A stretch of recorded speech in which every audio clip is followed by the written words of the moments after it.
Jock Stein and Celtic's position at the top of Scottish football was now a given, merely a box-checking exercise. They'd climbed to the top of European football once before. This is what happened to them after those European Cup finals.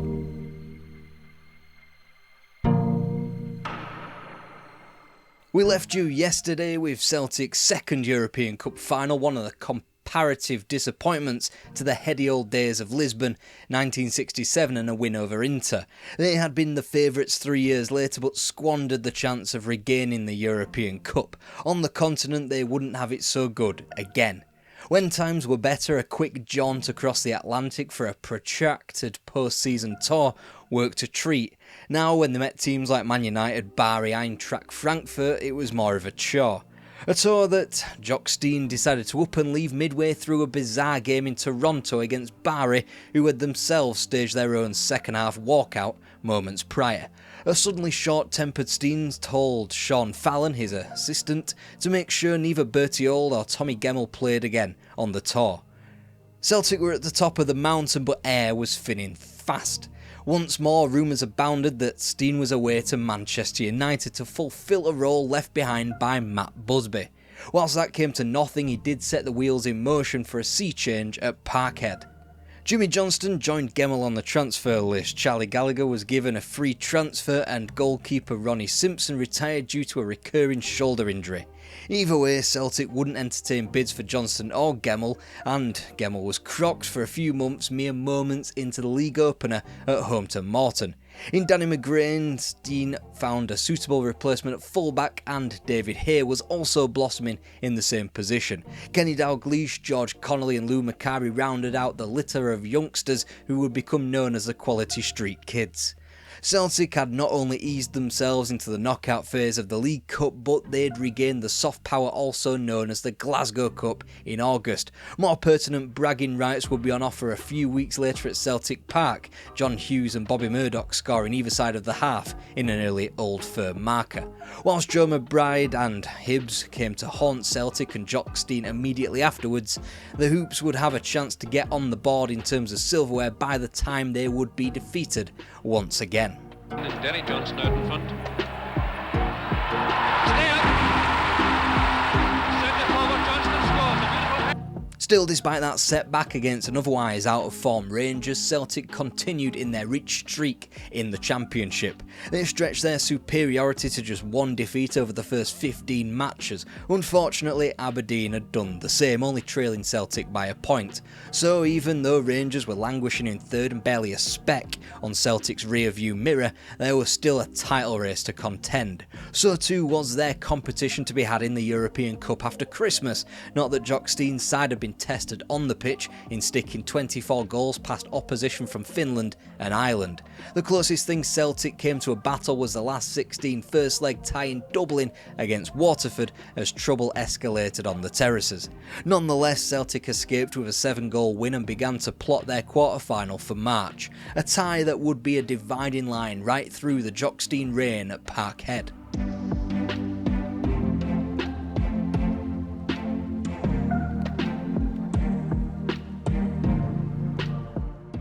It was a night that signalled what was to come, not just for Celtic but for the whole of European football. They'd had a taste back in Milan 10 months prior with Feyenoord, but this, Ajax, Cruyff, Neeskens and Mikkels, was new money. The football of Stein and Busby, the goals of Eusebio and Puskás, the arenas in Madrid and Milan, old money. This was total football.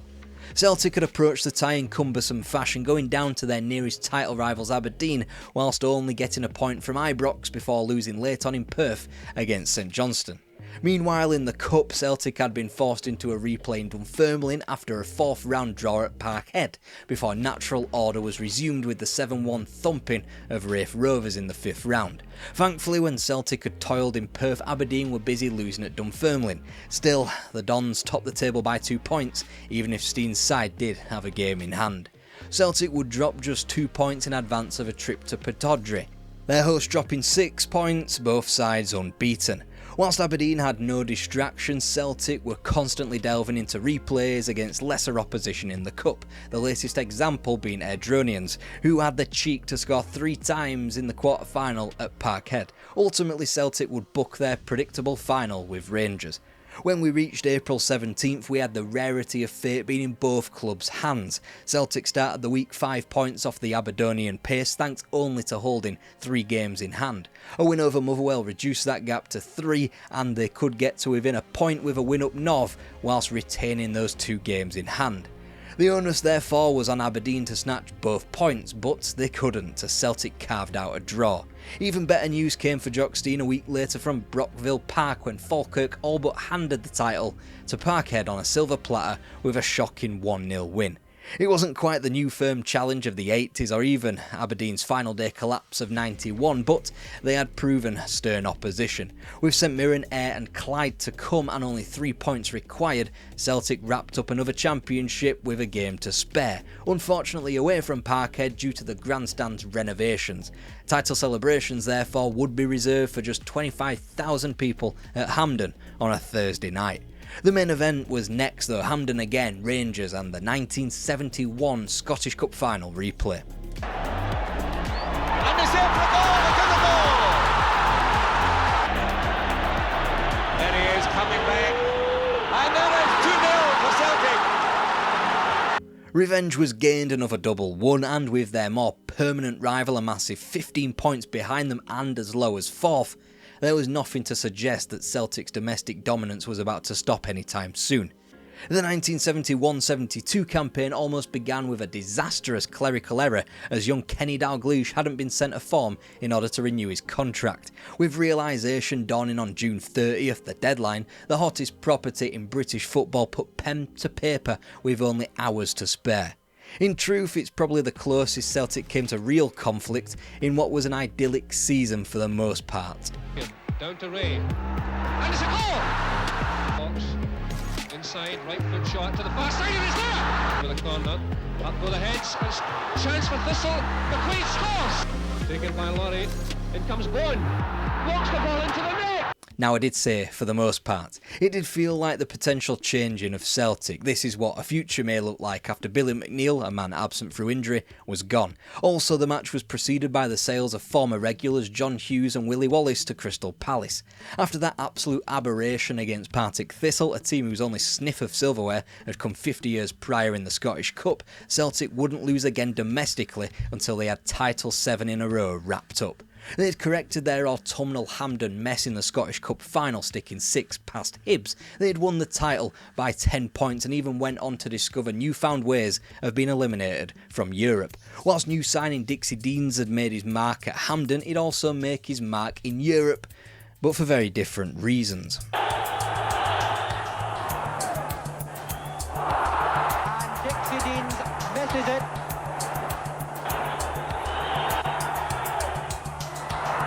He does. After the early rounds in Denmark and Malta and a tough quarter-final in Hungary, Celtic were reunited with old foes Inter in a semi-final that didn't see a single goal across both legs before the competition's second ever penalty shootout. They wouldn't be reaching those same heights the following year thanks to the returning Ujpest Doza in the last 16 having done a spot of homework on them this time. And it didn't get much better in the domestic cup finals. Murdoch leaves it to Edwards. Edwards chips it forward. Chance for Stanton. It's a goal! Ball. Finally going! At least their bread and butter remained reliable, as they only dropped 3 points for their first 15 league fixtures. If Easter was the kingmaker in English football, Hogmanay was the kingmaker for the Scottish equivalent. If so, bad omens laid ahead for Celtic after being held at home to Hibs before surrendering both points at Ibrox. It left Celtic behind both opponents heading into 73, but ultimately Stein held all the cards still thanks to those games in hand.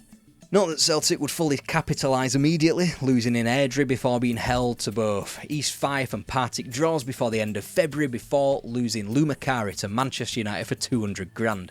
And yet, despite those hiccups and even Stein's own heart hiccups before the Rangers match in January, Celtic only trailed their great rivals by a point whilst clutching on to one of those games in hand. After Celtic's March tie at Tannadice, 7 matches remained for both clubs. They were both out of Europe on a collision course for Hampden that May, which would be their one and only tie against one another. Deadlocked at 43 points, Celtic had the better goal record, so entered the final straight. It was a case of who would blink first. The fixture list handed the psychological advantage to Rangers as they got their 6-2 win at Airdrie out of the way on March 20th before Celtic could travel to get both points from Tynecastle. Meanwhile, Rangers were also defeating opposition from the capital in the form of Hibs at Ibrox. Celtic flattened both Falkirk and Motherwell at Parkhead as March became April, whilst Rangers won narrowly on the road, first against Dumbarton and then against Hearts. More nerves were shredded on April the 14th as Celtic snatched both points in Perth, whilst Rangers nervously squeaked beyond the visit of Dundee United. Celtic's game in hand was next, a simple enough thrashing of Dumbarton, whilst Arbroath offered a similarly tenuous challenge 3 days later. And just when you thought that rampant old firm form would continue, there was a blink. Aberdeen had got on revenge for Rangers' points at Pittodrie in their recent title challenges. The result was still the same, Celtic with one hand on the title. Only problem was the trip to Easter Road on the final day, as Rangers seemingly had a walkover at home to East Fife. They'd get both points as an early Dixie Dean's goal looked to be keeping the title at Parkhead. 2 more goals remained, thankfully for Jock Stein and Celtic, the last from Kenny Dalglish, who was supposedly under a Man United offer. That wouldn't arrive, but 8 in a row had done. Celtic simply marched right through, ending what had been a near year-long unbeaten Rangers run in the 1973-74 campaign's first Old Firm offering.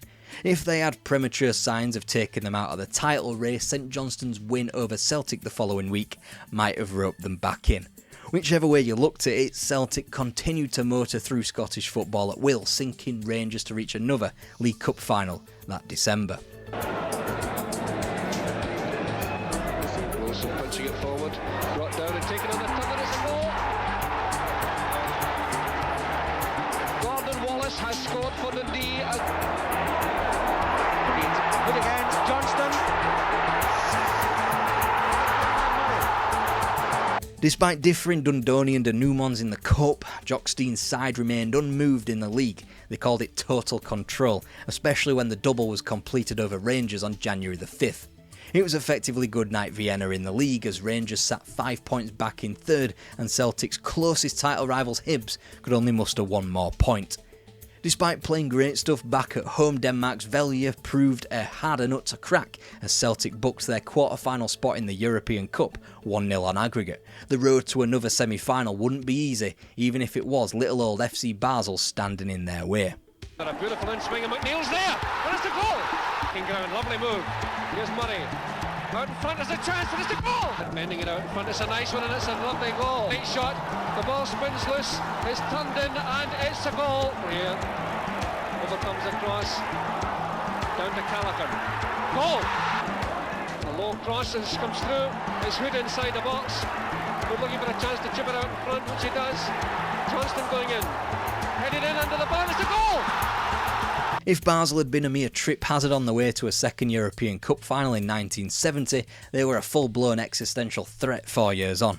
For the first time, Celtic would have to rely on extra time to qualify from a European tie.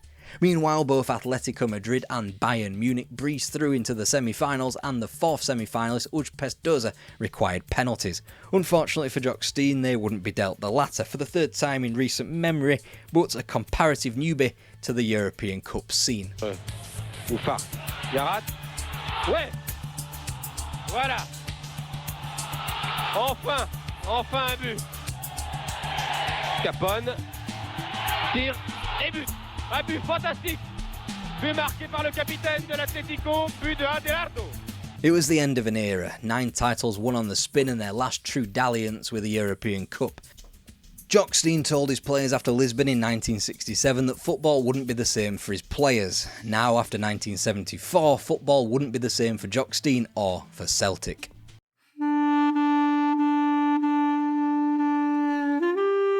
9 in a row had been achieved, now it was time for a change. Firstly, the long-awaited departure of David Hay had been completed in a record-breaking deal to Chelsea, months after his walkout and suspension from the club. That had the knock-on effect of all but bringing an end to George Connolly's time at Parkhead too. The 1974-75 campaign started off just like any other season, as Celtic only dropped points at home to Rangers in what was their first win at Parkhead in 6 years. Stein couldn't decide on a number one goalkeeper, but again, nothing new there then, for which West Brom's Peter Latchford was signed partway through the season. In advance of a Hampden date with Hibs, Celtic gained a lovely little psychological edge when they thrashed their final opponents 5-0. It only made the League Cup final more of a formality as the heroics of Dixie Dean sealed the first silverware of the season. More of a novelty was Celtic stumbling at the first hurdle in Europe for the first time since their ill-fated defence of the European Cup. Whilst a strong Dynamo Kyiv team supplied the ammo in 1967, Olympiacos were the ones stunning Celtic this time. Despite Rangers completing the double over Celtic, the pair were locked level on points after 20 games. Then, the wheels fell off the season, first with a loss at home to relegation-threatened Motherwell and then to a shocking pair of draws against Arbroath and Dumbarton. In all, Celtic would win only 4 of their games in the league after New Year's Day. The season's one saving grace, the Scottish Cup. Challenge to Dalglish Douglas for the cutback.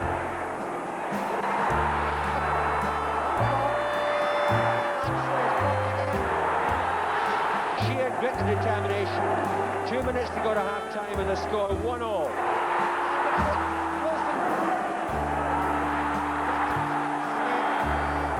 That would be the last match where everything was fine at Parkhead. It was the final match in the Celtic playing career of Billy McNeill, but 2 months later, something far more serious. Jock Stein was involved in a car accident on the A74 in which he was lucky to come away from. However, it would take a full year of recuperation. In the meantime, Sean Fallon took the step up into the caretaker charge for the entirety of the 75-76 campaign.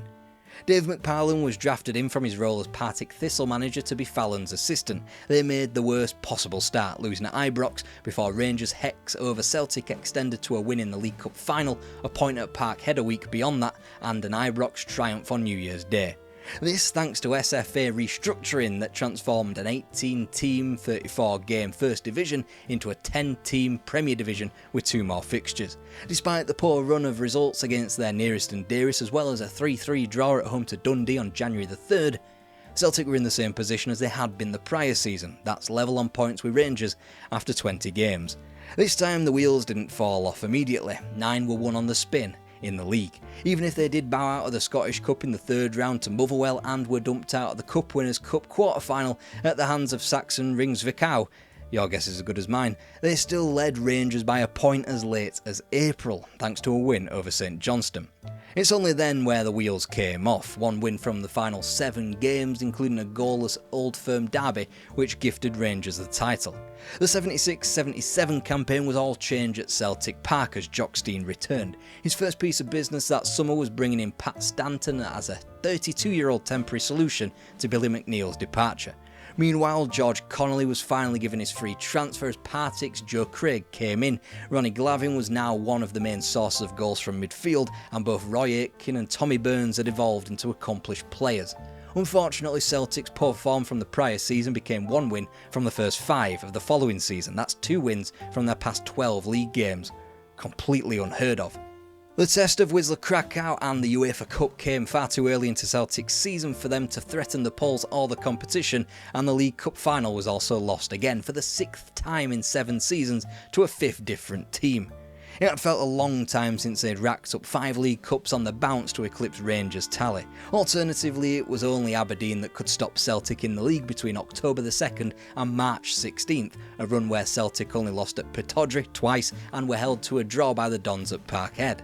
In a season without true equal, 5 points taken from Rangers wasn't all that important as a cast of characters rotated in and out of the title race. Celtic would confirm the championship with a 1-0 win at Easter Road, only seen by the 22,306 souls inside Easter Road, following the Hibs board's refusal to allow TV cameras into the stadium. Ultimately, the record books would go on to state that Rangers finished second, but it was by a staggering 9 points. All that Stein had left to do in his campaign back in management was team the league with the Scottish Cup. Penalty area.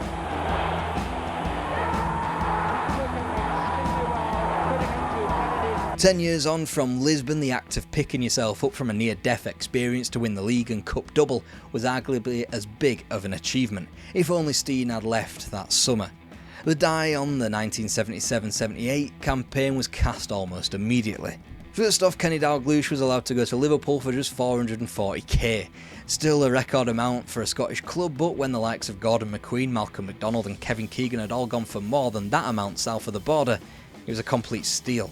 Then Celtic slumped to just 1 point from their first 5 matches again. If that wasn't an indicator that the season wasn't over already, and humiliation to Wacker Innsbruck in the European Cup second round wasn't, then 5 lost on the spin from Hogmanay certainly was.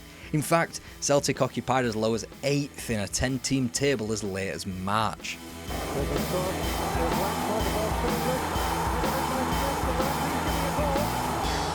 And moments later their season fell apart. This Jock Stein's last cup final as Celtic manager ending in defeat to Rangers as Kilmarnock ended the Hoops campaign as a contest at Rugby Park in a Scottish Cup 4th round replay. 9 in a row wouldn't be matched for quite some time yet, first by Rangers in '97 and then Celtic eventually repeated the trick in 2020. And whilst the Hoops wouldn't grace another European Cup final, they ran the greatest FC Porto team incredibly close in the 2003 UEFA Cup final. Celtic's domineering past ultimately spun on the ailing health of Jock Stein. Firstly his heart attack in early 1973 and then the car accident in '75, which helped take years off both his personal and professional life, which sadly ended in a World Cup qualifying decider for Mexico '86 at Ninian Park in Cardiff. Like any football manager who was exiting his peak and advancing in years, his judgment was failing, the age gap between him and his youthful squad had gaped open too much, the sport had gone from being an honest working class game to being one where riches could be made for even your average player. For happier times, the peak times of Celtic, go watch our first video on the great manager.